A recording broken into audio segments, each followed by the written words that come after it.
اگلی صبح ہوئی تو حضرت علی پھر کام کی تلاش میں نکلے۔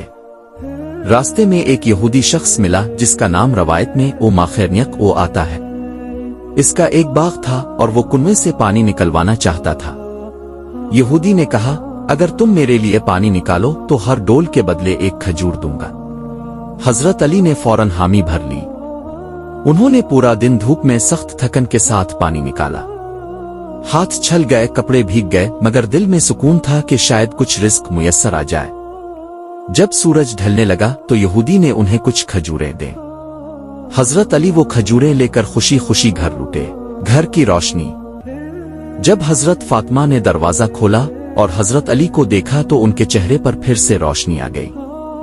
حضرت علی نے کھجوریں آگے بڑھائیں اور کہا، یہ اللہ کا دیا ہوا رزق ہے، تھوڑا ہے مگر برکت ضرور ہوگی۔ حضرت فاطمہ نے فوراً بچوں کو کھجوریں دیں۔ پھر حضرت علی کو ایک کھجور دی اور خود ایک طرف بیٹھ گئیں۔ حضرت علی نے پوچھا، فاطمہ تم نے خود کیوں نہیں کھایا؟ حضرت فاطمہ نے کہا، مجھے تمہیں اور بچوں کو خوش دیکھ کر جو سکون ملتا ہے وہ کھانے سے زیادہ قیمتی ہے۔ میں نے صبر کیا ہے اور اللہ کی رضا پر خوش ہوں۔ رسول اللہ کی آمد۔